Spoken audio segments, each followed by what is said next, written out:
Welcome back to Rev Endurance Sports and another edition of, pro tips. Today's cycling tip or travel tips.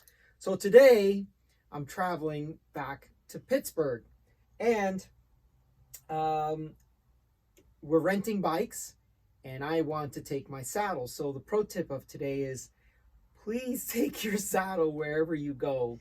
It shouldn't take that long to take the saddle off, but you never know what you're going to get when you get a rental bike.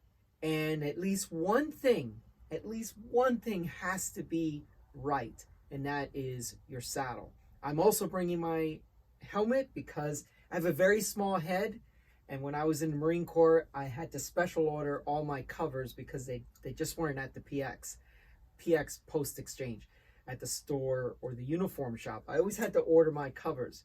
So I'm bringing my helmet, my shoes, and my saddle. So that's today's pro tip.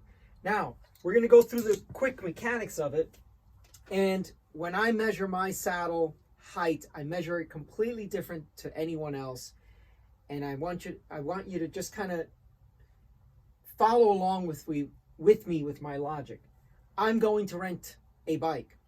So I have no idea what crank arms are on that bike. So when I measure my saddle, I always measure it with the crank arm down along the seat tube access.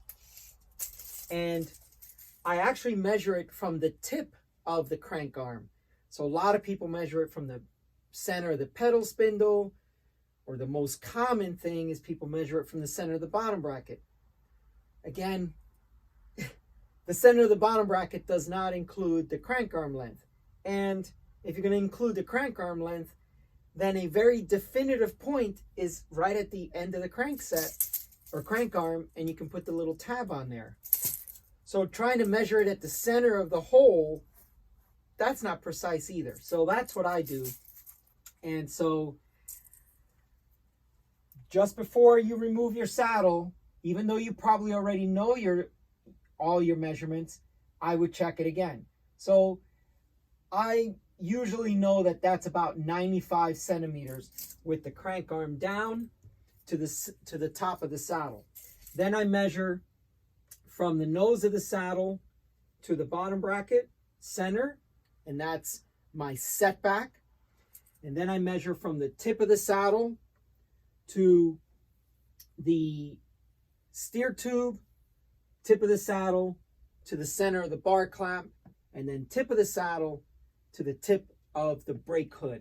By the way, my lovely assistant is also bringing her saddle because this is a full length video at some point, but she's had a lot of saddle issues and we finally got a saddle that works for her. So we're traveling and we're both bringing our saddles. Too risky to travel without bringing my saddle. Yeah. George took all of my measurements this morning, so we know how to set up my rental bike when we get it tomorrow in downtown Pittsburgh. Yep. So if anyone's in Pittsburgh or anyone in the surrounding area, yeah, Rev goes to Pittsburgh this weekend. Okay, so the actual mechanics of it are not necessary to capture on film. You know, it's basically just loosen up the, in this case, this saddle has a 2-bolt, or this seat post has a 2-bolt fitment, but I'm not going to capture that on film because that's the easy part, the mechanics. But just a refresher, saddle height, most important, setback, your next most important. So center the bottom bracket up to the tip of the saddle. That'll get you 90% of your favorite position on your bike, and then the rest will be judged on, you know, I don't know what stem length is on that bike, I don't know what bar width is on that bike, so I'll have to adjust all that other stuff. But as long as I have my saddle height and I have my setback, I'm going to be 90% there. Okay, that's all for today. Please like and subscribe, and we'll see you up the road.